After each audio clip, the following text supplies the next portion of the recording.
Hello，大家好，九龍豪宅 Jason 啊！我而家所住就係喇沙利道嗰個係 house。咁我記得對上拍呢個 house 啦，已經幾年前。呢度係非常之少放盤，同埋嗰個 house 嚟講，佢樓齡係算新嘅。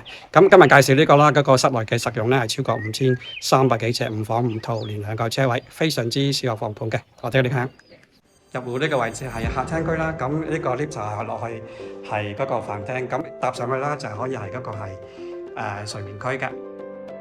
呢個就係客廳嘅位置，其實佢下邊一層咧係可以做一個客廳啦，同埋一個飯廳嘅。呢邊係另一組嚟嘅，就呢個位置非常之係寬敞嘅。其實呢度隔離啦已經係喇沙書院，係一個好核心嘅一個位置嚟嘅。咁九龍塘，我入到嚟呢個位置啦，一個簡單一個類似嘅廳廚，見到一個類似送餐咁樣。咁其實佢嗰個廚房咧正式係喺下一層嘅，我哋一嚟睇下。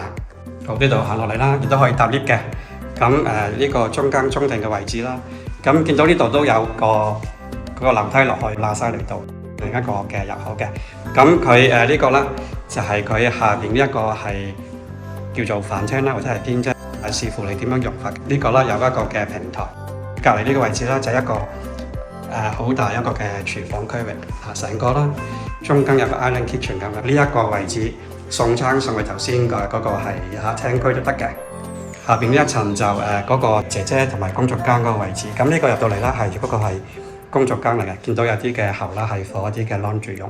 咁呢個啦就翻過嚟，呢個已經有2張上下嘅床啦。咁呢邊都仲有一個區域嘅。咁即係話你如果請幾個姐姐都可以嘅，下邊都好寬敞。姐姐用嗰個係浴室。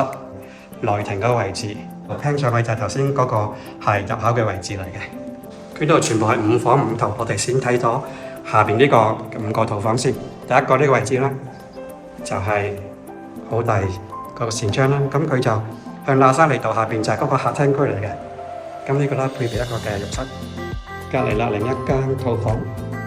咁呢間就比較長啲，同樣都係望緊係喇沙利道下邊嘅。第3間套房啦，咁入到嚟啦，有一個嘅少少一個玄關位置，咁佢嗰個右手邊啦就係嗰個浴室嘅，嗰個裝修都比較係典雅啲。咁呢邊咧就望翻佢下邊地下嗰個係入口位嚟嘅。咁呢個房咧算係套房嚟講算係比較大啲啦，佢都四四方方有一個類似梯形。咁呢邊我係即管望一望啦，即係由呢邊望落翻落喺下邊就係佢下嗰入口位嚟。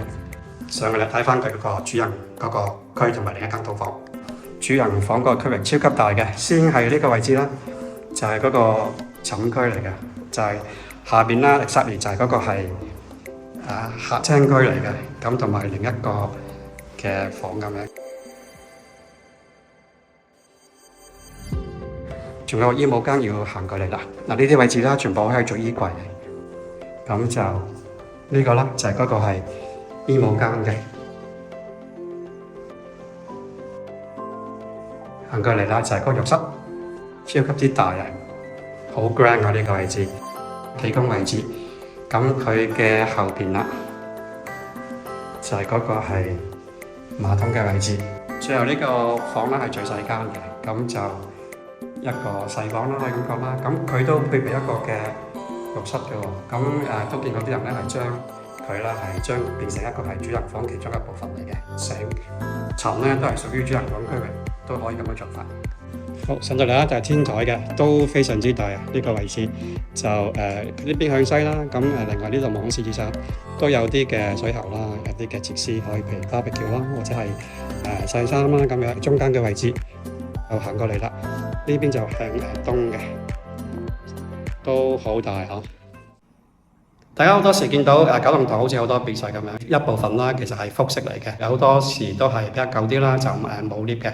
咁以上呢個嘅別墅啦，就係正係有 lift 啦，同埋比較新啲，咁係獨立嘅別墅嚟嘅。如果大家想了解多啲，就隨時飛嚟隨信啫，下次見。